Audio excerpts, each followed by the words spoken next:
What's up, guys? Welcome to Clairvoyance. This is, I don't even know what episode, but it's November 20th. That's the date. We're dropping the numbers. We're going to dates here moving forward because that's a more impactful number than just number 13 because it's not necessarily the same topic every week. And if you haven't seen the show before, well, this is the Heroes of the Storm interview series hosted by myself and Mr. Cia Steve below me. And Cia Steve, how's it going, man? It's pretty good. I'm actually winding down for my WoW binge. So the new expansion was real nice. But we have a lot of stuff coming up this weekend, both for myself and for a lot of competitive things in the Heroes community. So we're probably going to focus on that today, and some good stuff coming. Really happy to be here and do these every week with you. Well, like you said, every week we do this, and every week we have different guests. Well, this week we have Mr. Veritech and LetGo, my Lego. And guys, let's just start out with introductions. Tell everyone like where you guys play Heroes, who you guys play with, and really just kind of your background. Let's start with you, Veritech. Oh, what's up, guys? I am Veritech. I am the pseudo manager and captain for Talont Gaming. We used to be No Breaks until 2 weeks ago, I think. And pretty much I've been an avid League player. I played a little bit of Dota. And by a little bit, I mean I didn't make it through the tutorials. And got to play Heroes last year at BlizzCon and just kind of like fell in love with it and had to have more, couldn't get enough of it. Got on Reddit, followed the subreddit, just immersed myself in it, and just kind of I love the game and I want to see it grow. And that's pretty much my background in competitive stuff. I play a lot of Magic and whatnot, but that's not really competitive anymore. So. Oh, I mean, I wouldn't. Harsh words. I wouldn't say that. This to some Dangerous extent. words. But yeah. I'm not going to completely discredit Magic the Gathering. Well, all right. It's Well, a great game. yeah, that's how you got into Heroes. And Cody, how about yourself? All right, hey everyone. My name is Cody. Let go, my Lego McNeil, and I've been playing. Well, I used to play League of Legends ever since the beta. I got accepted into their beta, and then I played nonstop in their beta up until about last season, and then I got all the way up to around Plat 2, low diamond stuff, and I stopped playing, and then I got invited into Alpha with Daniel here because we used to play a lot of League of Legends together.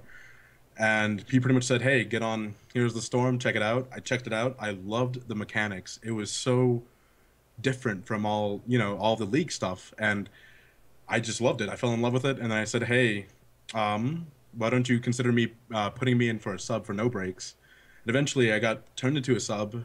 We played some games, and through roster change and stuff, we turned me into one of the main members, and it was great. Cool. So obviously that's your story, and Veritech, we know you. What about the rest of the people on your team? How did you all come together, and how did the team actually form? I know you mentioned Reddit. Was that a really big thing for you? The original incantation of No Breaks was, it was just 5 random guys. We all were playing together, and it was like, we were just randomly getting matched up against CPs and Glorious and Snowflake, and we didn't do so well at first, but we had a blast. And it's like, if we're getting matched up with these guys with the internal Blizzard MMR system, whatever they use to determine, it must mean we're doing something right, so let's build on this. And I kind of couldn't get the idea out of my head, and I'm like, so I went to the other 4 guys, and I'm like, guys, do you want to start a team? Do you want to see where it leads? And one thing led to another. Unfortunately, all 4 of them aren't on the team anymore due to scheduling and classes and jobs and whatnot. But we recruited Threat Down. He's our main support player off of Reddit. It's a great tool. And then Cody, I know from League of Legends, and he is better than me, so I knew that we were going to have kind of a gem by having him on the team. And then the other 2, we just got, just by playing with them, Jolt and Timby, and it was just kind of like, it's kind of been a revolving door, but I think at this point in time with the Heroes, that's just kind of how it is, because everyone's still kind of getting a feel for the game. Technically, we're testing it still, so Yep. There's bugs and whatnot, but I mean, it's been a great team, great experience. We have a blast being around the community, and it killed me. I couldn't go to BlizzCon and go to the Heroes meetup because I thought, yeah, I don't need a ticket. And then as it got closer, it's like, dang, I wish I had gone. But it's a great game, great community, great team. Everything's great. Well, I mean, I just want to ask you a quick question. What was the decision behind switching from being Team No Breaks to Talent Gaming? The NA North American owner, Talent Gaming was an FPS organization, and they had a lot of traction in FPS. And I guess the ownership changed. It's based out of Australia now, but there's also an NA owner. He lives in the Midwest, and he messaged me on Twitter, and he said, "Hey, could you direct message me? I'd like to talk to you about your team." And so we kind of got to chatting, and he said, Talent's been around. We're known in the FPS genre. My background is this guy, he worked for Flipside Tactics as a talent scout in Dota, worked for Denial Esports, and just kind of decided, you know what, FPS, we need to just purge the teams. And so he contacted me, and he said, would you be willing to carry our name? It's not really anything other than just a gentleman's agreement. You guys will be our team, will be your, be your namesake, and you can change. And there's really nothing other than just kind of mutual. As Heroes grows, as the team grows, we will grow, you will grow, everybody grows. That's cool. Yeah, and I said, yeah, sure, no problem. There's no breaks outside of, pardon the kids, I have a wild house. There's no breaks outside of myself, and it's kind of it's time for something different, something new, and we're still no breaks at the core. We just kind of play more like we have no breaks than when we actually had the name. So, wow, well said, well said. Well, All right. Yeah, I mean that's a mouthful. Yeah. But okay, so I'm gonna jump into this, even though this is totally off track of pretty much whatever we're probably gonna do, anyways. Obviously, you have your crazy household that you're living in now. It's all messy and stuff. And one of the actual hot button topics that is going around in a lot of new forming teams in NA right now is purely scheduling. Like literally just pure scheduling. It doesn't matter about skill or anything. So how did you guys go about making these teams work? I know you said that the first time you were doing your thing, the team didn't really work because there was too much schedule stuff. But like right now, how do you guys manage to find time to do everything and stay relevant in the scene? That either one can answer. Cody, if you want to start, go ahead.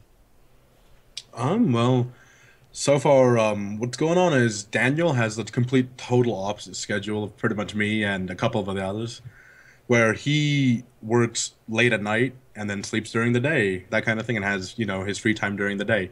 So what we really did was we dedicated at least 2 or 3 days where we have to meet at this time, where it's just like all 5 of us will meet at these dedicated days. And then the other days we will all just hop on, depending on how many of us there are, and just get as much practice as we can in. And from then on, we just had, I believe it was Thursdays, right? Yeah, Thursdays were our main day. Sunday, if there wasn't anything going on, Sunday and Monday also, where we just had all 5 of us go on. We had to be on at this time, practice as much as we can together until we all had to part ways. And Daniel had to go to work, and then eventually we just continued to practice together. And yeah. And Saturday is our Kings of the Storm day. Nice. Yeah, I know how that nightlife Exactly. is, though. I used to work third shift, like the graveyard shift, so that's rough. Yeah. And it's rough to manage a team with that, and a family, let alone, on Yeah. top of that. So props to you for making it happen, man, making it work. That's pretty cool. We talked about scheduling, talked about that kind of stuff. Just in general, how do you guys feel about the Heroes scene? I mean, because obviously it's hard with the scheduling. And you said Kings of the Storm, that's a Saturday event. We all know that. And then we have HPL, and ECS could be returning, and God knows what else comes up. I mean, Kings of the Hills, whatever else we have in the community. Why are you laughing about King of the Hills, man? Oh, propane and propane accessory. I'm sorry. But it's true. It's true. Had to. And just in general, how do you guys feel about the current opportunity that exists for competitive play? And what's your stance as to what should, I mean, as it's a new community, the game's in alpha, what should the community actually be having, in your opinion? I think the community it kind of just exploded. Back in the end of July when I raised the possibility of starting a team, there was the ECS, there was, the Versus Fear, My Insanity Invitational. There was, I know Matt was talking about bringing Kings of the Storm back, but kind of was mulling it over, and it just blew up. It was like, boom, all this interest, and now ESL's in the game. They just had their first Community Cup broadcasted last Sunday, and there's another one on Sunday. It's growing. It's healthy. The more it grows, the better it's going to be for us, I think, long term, because Blizzard has already taken notice. I mean, they had the exhibition tournament at BlizzCon. They invited 4 huge organizations. Yep. That's a good sign. And Cody, I don't know if you have any thoughts on it, but I mean, it's amazing to see the growth. Yeah, the gist of your point is the more tournaments, the better. Is that what you're saying? Yes. I love the amount of tournaments that are coming up, and they're all legitimate sources too. There's no real prize pools, but I don't play for money. I play because I love the game and I love the community, and there's just so many opportunities, even for people who want to get in on the scene. It's amazing to see these things spring up, and people are like, yeah, let's do it. Let's get in here. And as the game grows, these tournaments are just gonna skyrocket. I hope. I mean, me personally, I love that there's more and more tournaments. I mean, you could see some of the bigger teams join certain tournaments and some of them opt out of different ones. And I love how, it gives everyone a chance that wants to make a team and build a team to enter these smaller tournaments and these up-and-coming new ones. Like ESL, I remember their first, I think it was their week 1 Community Cup, only had like 2 teams enter, and only 2 teams. I mean, it was so small, and it was 2 teams. I mean, I think one was CG, and then I don't know the other one, but it was, another team that I haven't even heard of. And now ESL is getting bigger and bigger, and like you said last week, ESL was broadcasting, it was huge, right? And now I think there's even more people signing up this week for Sunday, and then of course King of the Storm, and more smaller teams are coming in together. And I like how even in EU, because I joined a Heroes of the Storm group on Facebook, and they're trying to start up a brand new tournament for EU right now, and it's just like, wow, these guys really do want to make something, something big. They want to market this, and they want to make it something special and just new. And I love it because it allows everything to grow. It keeps it all fresh, in my opinion. Cool. Because coming from something like League, it's after a while of watching the same teams over and over, you have like the expectation, like, oh, this team's gonna win, this team's gonna lose. You know what I mean? That kind of thing. Compared to these smaller tournaments where it's like, who knows who's gonna win? Yeah, that's a good point. Yeah, I mean, that's stuff that we've all kind of thought about. I mean, obviously, I'm speaking from a organizer perspective right now. We've all thought about that and ways to push this community as far as we can. And so we'll see what big waves come down the road. But when it comes down to it, what do you guys like more? Do you like seeing more leagues? Do you like seeing more open cups? Do you like seeing more invite cups? Like, what if you personally had to pick, what would be your thing? Go ahead, Daniel. I like opens. Just being a smaller team, we have some exposure, but not nearly as much as other teams. We've been around for a while. Having opens is really nice. That being said, I also like having invitationals where, teams can get invited that are well known and not necessarily beat up on smaller teams, but they can just kind of, put on a good show for the masses. And it's just the fact that there's so many options already. Personally, I like opens, like I said. Yeah. But, leagues are great as long as there's not too many of them. You look at StarCraft with the WCS. That's the big one. And Riot kind of has pigeonholed the LCS.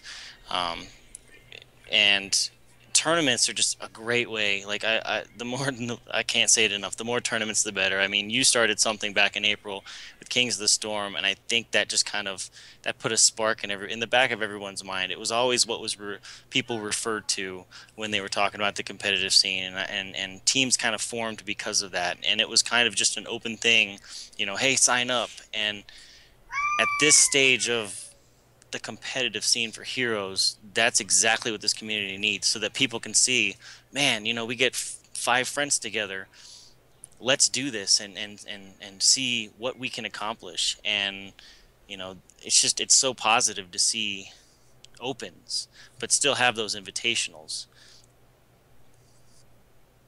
Okay. Yeah, that's a pretty good answer. I mean, I guess not much else I can say. That creates a good segue for the topic of like, in the long run, where do you think Blizzard... We ask this to pretty much every guest on the show. Just pretty short, sweet answer. What do you like the best? The way Valve handles it, where it's completely open, LCS style, where you control everything, or WCS, kind of the middle of the road? Cody. All right. I've been a League fanboy for the longest time, so I gotta say I like how League handles it. But what they've done recently, if you haven't heard, is they're expanding the team rosters. I mean, how many teams are allowed to actually compete in their LCS. So what I like is how they have these set amount of teams, right? And then the expansion tournament came in, and now it allows anyone whoever qualified in the expansion tournament to allow to become part of LCS, which is what I like because every week we'll have the big teams play against each other, and then you'll have smaller teams like last season for League was, if you know them, Complexity Gaming, Yep. or even Evil Geniuses were pretty much the underdogs of League of Legends, and they had to go through relegations and stuff, which I like because it allows the smaller teams in these expansion tournaments to go in, try out, and go through their whole league. But personally, what I like also is their league style, but also I like circuits where winning this will get you this many points to qualify for this, and winning this will get you this many points, and etc. And what about you, Dan? Creates more of a storyline, which is cool. Yeah, exactly. And you're talking about LCS. They recently announced that coaches are going to be allowed on stage for the draft phase. Do you have any thoughts on this? You think it's a good choice? I do. I do. I mean, obviously, having coaches to talk before and after matches is a great tool, but it creates a more dynamic draft because you have that sixth voice kind of saying, well, statistically, historically, this team has done this, and they kind of. I can personally attest that it's not on the same level as the LCS, but you get into a draft, and a lot of times you just kind of forget key things, or they played Diablo, that's kind of their go-to tank, and it's kind of their wild card pick, and having that coach there who kind of can just oversee everything for the draft phase, it's going to make more dynamic picks, and hopefully just make it more exciting from start to finish. I think it's a great move. I agree. Yeah. I mean, drafts in general and Heroes is a pretty complex thing, and we can actually talk about that a little bit. I mean, obviously, drafting 4 different maps is going to change the way you draft a lot, and that's one of the complex things in Heroes that really expands the game. As a team, what's your drafting process like, if you don't mind talking about it? How do you guys learn from your draft from game to game, and how do you improve on that?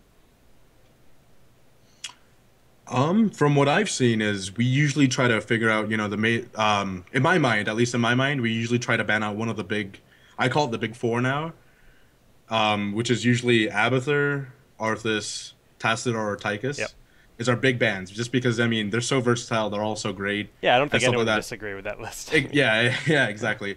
I mean, they're all just great, and then it usually depends on the map. Like, I remember Timby Dude, actually, Cursed Hollow, he used to play a lot of Stitches, and he hates Stitches on Cursed Hollow because the amount of just awkward positioning you can get with Stitches and then pulling people over all the terrain is ridiculous. You know what I mean? So what we usually do is we try to figure out, the big 4, and seeing if we want to either pick them up or if we want to ban one.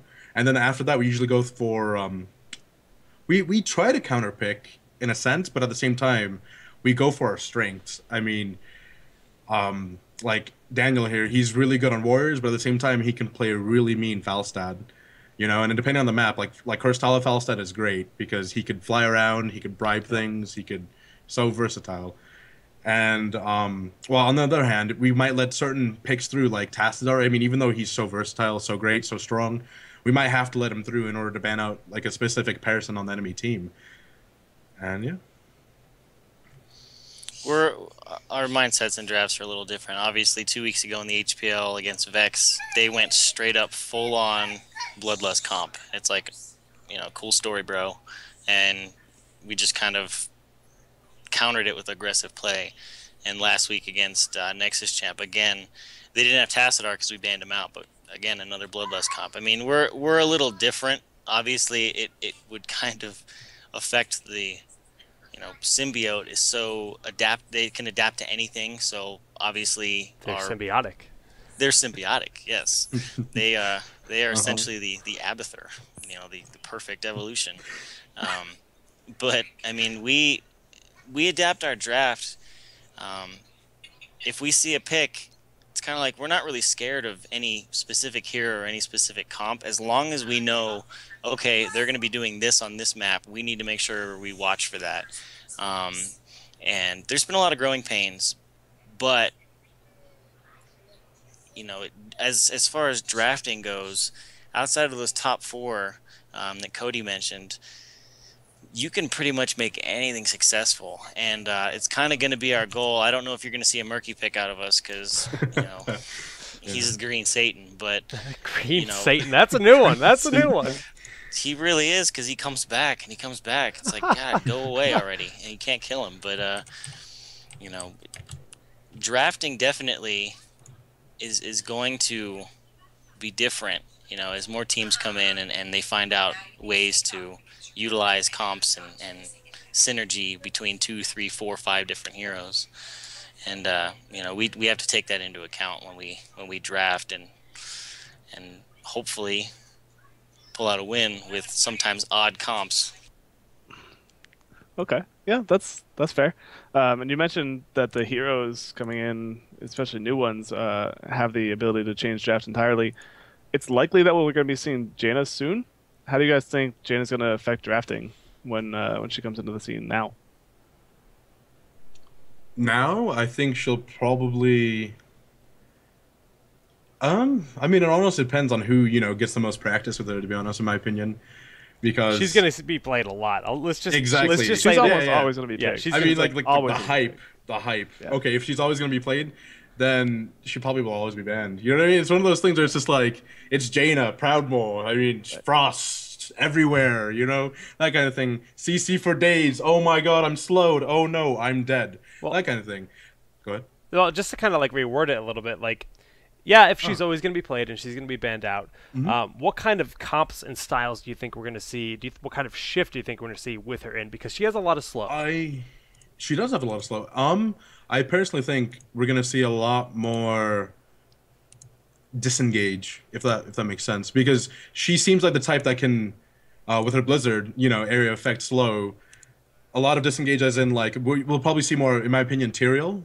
So because he can, I can't say that his Q. What is his Q called? I can't say the name of it. Eldrain's Might.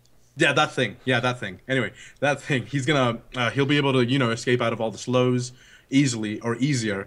I think we'll probably see. Me personally, I like Rhaegar against Jaina just because Rhaegar can easily get away with Ghost Form if he's slowed. He could just press Z and walk away. Usually, I'm not saying all the time, but usually, on slows. I mean, you never know. Yeah. And no, that's true. And then like a Nubarak, things like a Nubarak where he could burrow out of the way of the slows and just get out really quickly. Okay, so mostly counters to her that you're talking about. Yeah, and I think like our play style is, we like to get in your face. Jaina, I mean, Ring of Frost, yeah, you're not getting in our face. We're just going to nuke you down because you can't move. There is going to be a lot of disengage, and I think mobility is going to be even more at a premium than it already is. I think there's going to be a lot of Bright Wings. There's going to be a lot of, Tyraels, which is fine with me. I love Tyrael. That's my boo.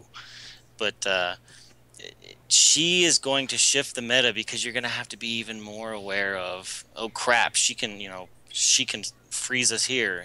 If we group up, now we're going to get destroyed. Shoot, dare I say, Gazlo with his gravel bomb might even come back, and that combo might be nasty. But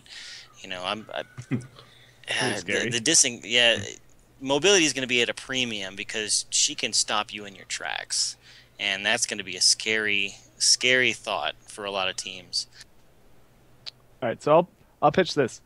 If we've seen a general change in heroes where not necessarily things have slowed down, but teams have started to lane a little bit more. If Jaina comes into play, do you expect to see aggression becoming more prevalent in the early game and kind of in the transition to mid game than it is right now? Kind of going back to the days where we saw Kerrigan always being that kind of role filler where she just roam around and ruin everything. Is that something that makes sense, or do you think it's just going to be kind of a slow play for everyone? I think it depends on the comp and the style of team. The first thing that popped into my head was like a Jaina Arthas roam, because you had Kerrigan Arthas, and that was already scary. But now you've got his Howling Blast with Blizzard. I don't even want to think about it. Like, depending on who the team is and how they react, you could stick her in a lane all by herself, and I mean, she's one of those where she can get away, you know, because she can disengage. But man, you play her offensively, that can be scary. Like, you might see a lot more roaming ganks early game. Already disgusted. So we mentioned a few different heroes that would pair well with her, like Arthas. Do you think she'll have more of an impact on executioner comps or wombo comps, or both? Both. Both. Yeah, I mean, Yeah, dude. I don't even want to think about it. I mean, Ring of Frost and stunning everyone combined with, I don't know, Uther stun. You know what I mean? Like Uther stun. And then on top of that, you could just throw in, I don't know, Nova ult, something. You know what I mean? Just the amount of AoE she can do. And then Executioner, let's see here. I don't know, Tychus with Overkill and Executioner while Jaina slows. That would be ridiculous. I don't care. I'm actually predicting that Diablo becomes very popular for Apocalypse, because if you can't get out of Apocalypse, it's going to do a lot of work. So that's one thing I'm excited to see. But Apocalypse the Dream. Throw in Void Prison, Apocalypse. There's a lot of combos that are coming out of it. It'll be really cool. I'm very excited this year coming to play. So we talked about Jada, but what about the other ones that we saw at BlizzCon? What do you guys think that Thrall's going to bring into the table? What do you think Lost Vikings, how are they going to affect things? We saw a couple of other ones that weren't necessarily as fleshed out. We caught a glimpse of Sylvanas, but really, I guess not too much to talk about there. But mainly focusing on Thrall and Lost Vikings, how do you think those two are going to affect things when they come in? If they were to come in like tomorrow, how do you think they would change things? Lost Vikings is going to be a very niche pick for a while. You know, you got people like LZ, Idra, you know, all the people with StarCraft backgrounds. They can micro really well. Me, I'm an old man. Like if I could click my abilities, I would, but obviously I can't. I have to adapt. oh god, So I'm gonna vomit. just gonna cute. But Lost Vikings is going to be very niche for a while because they have such a high skill floor, and you know, the lack of abilities, and you know, unless you're leveling them up, I don't think we'll see him very often. But Thrall, from what I heard, hits like a truck, and you know, I think was it his Earthquake or no, the other one where it creates it in the line. Sundering. Yeah, Sundering. I mean, he's gonna shift the meta too by himself, especially with his Wind Fury and his burst potential. Oh my gosh! Shift the meta. Shift the meta. And Earthquake. No, Earthquake. Let me tell you, Earthquake is 10,000 times more scary than Sundering. Yeah. It's absolutely disgusting. It's disgusting. It's so ridiculous. We played with it so much at BlizzCon, and it's like a 75% slow in a massive radius around him. So it's just like, how big is the radius? It's massive. It's a 70% slow, and the radius is almost as large as the entirety of your base for Dragonshire. Holy crud. I mean, metas are going to be really shaky for a while. Yeah, he'll probably shout just out to Zoya. Yeah, he's probably actually just going to like break Curse Hollow, so that'll be good. But so, all right, so transitioning that, do you think that Blizzard should keep releasing heroes at this level of power, where they literally come in and people are like, "Yep, this is going to change everything. We have to change the game again now." Is that really healthy for the game? Should it be always that way? Sometimes? Almost never. What's your opinion on heroes getting put into the game? I mean, what I've heard from my friends that play Dota 2 is they go the Valve route, where it's like everything is overpowered, and I like that, just because I mean it opens up a lot of different weird comms, different plays. I mean, sure, if they're new, they could be really strong, but you could always nerf them later, of course.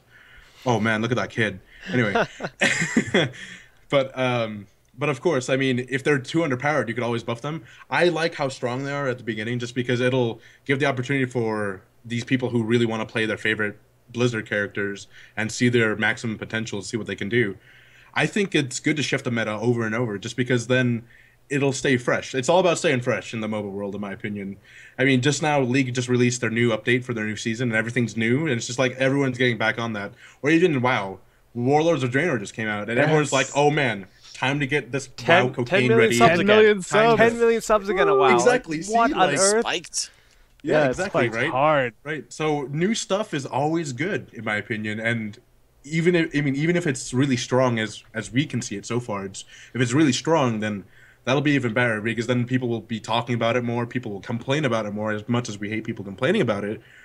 but it'll Creates keep discussion. chat fresh. Yeah. Yeah, exactly. Yeah. It'll keep all the chat fresh. It'll keep all the meta changing, and I like it personally, just because it's all chaos. It's not set. Keeps things Okay. interesting, like you said. Mm-hmm. All right. You got any opinion, Veritech? Pretty What much he agree? said Yeah. times two. Times- I like it. Yeah, I okay. think it'll be good. Anything that shakes the meta, because you don't want to release new heroes and be like, oh, here's Deckard Cain. He has a stun where he can stun you if you stay a while and listen for 5 minutes. But what else does he do? Take naps? I mean, like, Yo, you he's want... gonna be the young Deckard Cain when they bring him in. He's gonna be ripped. Hurrah, Drix might. Yeah, it's it's you got to have heroes that are going to be OP and are going to shift the meta, but aren't going to break the game. The good thing about heroes compared to like League, Dota, even Strife and Smite is they feel so powerful at times, and you can just even Nova, like, as much as people in the community are hating on her because she can just literally just rewind kill you, she's got that power that you don't see very often in other games. And I think Blizzard is taking the right approach with having these overtuned heroes from the start, because that's what they are in the game. I mean, they're sticking true to Blizzard's form. I mean, Thrall is iconic, so why would you make him hit like a wet noodle? I mean, yeah, And you're right. It's just Wet noodle Thrall confirmed. Oh man, yeah, that's a skin right there. There you go. Oh God. Take my Please advice, no. Blizzard. But it's going to be good for the game. It's going to separate it from the other MOBAs, battle or hero brawlers, I guess. And it'll be good. It'll be good. I'm looking forward to seeing what they got in the pipeline. Yeah, it's gonna be a fun time. More mages. More mages. More mages, please. More mages, yes. Well, speaking about the pipeline, if you each had to wish one hero from Blizzard universe into the game, what would that be? Go ahead, Daniel. Malthael. Malthael, okay. It's something. I'm not a huge Diablo fan. I played Diablo. I played Diablo 2. I played Diablo 3. Malthael, like, would be a dream come true. And I'm not going to do the typical, fanboy picks, but Malthael would be amazing. Like, I would main him. I coming out of BlizzCon last year, it's like, oh man, Illidan, I'm going to main him, and then he's not the same Illidan. It's He kind of was like good at first, and then they nerfed him. oh to the man, he ground. was so much fun to play, and then He's so they good. changed him, and it's like, but they did the same thing with Tyrael. I played Tyrael at BlizzCon last year, and it's like, I don't think so. Yeah. And then they changed him, and it's like, man, like I think on Reddit, what was it, like 6-7 months ago, there's a guy who's like, I'll pay you $20. He put up an open bet to be like, Tyrael will never see competitive play Right. or competitive play. They changed it. Now he's one of the strongest warriors. Yeah. So I want Malthael, but they got to do him right, and I hope that he's not too OP if and when he gets put in the game. But that would be my new main. Like Tyrael, he can go ride a horse somewhere else, because that's gonna be my main. You can go Judgment over there. Yeah, you can go sanctify yourself over there, Tyrael. Cody, what would your pick be? I have two, is that alright? That's fine. That's fine. We'll accept Alright, it. so the fanboy pick is Kael'thas, just because... KT, That's he's coming. coming. We know he's coming, so it He doesn't is count. coming. So it doesn't count. Yes, It's a he is. throwaway. That's a throwaway. Okay, fine. The monk from Diablo 3. D3 monk. Okay. Also, D3 monk. What type of monk? Are you talking like DPS, tank, ZDPS? I'm thinking of along the lines of something similar to Sonya, where sort of beefy but not really, if you know what I mean. But Yeah. man, it would be so much fun to like wave 1,000 fists, Thrall right in the face. You know what I mean? or like every third attack, thunder come out of my hands, or exploding fists everywhere. I just think it would be so cool to have. Eventually, all of them, of course. I mean, Yeah. Crusader's already Crusader's confirmed. confirmed. Yep. Yeah, but I think D3 Monk would be really cool just because of his. I mean D3 just in general, just because of their vast majority of their like skill sets and stuff. Imagine what they can do with heroes, like their talents and stuff. You know what I Yeah. mean? Like, so from what we've already seen, Vala can go multi-shot, hungering arrow build, or auto attack build. And Sonya, well, I don't want to talk about Sonya. No one talks about Sonya, but For a good reason. and then And then Witch Doctor so far is just Witch Doctor. I mean, I wish you could. I wish Gargantuan would be cool. I mean, I honestly love Gargantuan personally, but I can imagine like the D3 monk doing such cool things, and I just can't wait for it when it comes. Yeah. It'll come. That- It'll come. and then for sure. Yeah. But I just want to piggyback. We had 2 Diablo heroes suggested. There is not a single Diablo hero that is a specialist. If there would be a specialist, would it just be Deckard Cain? Like what? What are you talking about? Oh, Nazebo's a specialist. I always think he's an assassin. He is a specialist. There's no. Well, rip me. Rip Jake. I'm gonna go cry in the corner. Oh man. There's no support from the Diablo universe. It's support, but okay. Basically, Nazebo should almost effectively be considered an assassin. He's basically a mage. Like he's basically a mage. Yeah, I think he should be considered a mage. Honestly, I think they should make that a class. They should make mage a class. Yeah, mage should be a thing. Calling Jaina an assassin.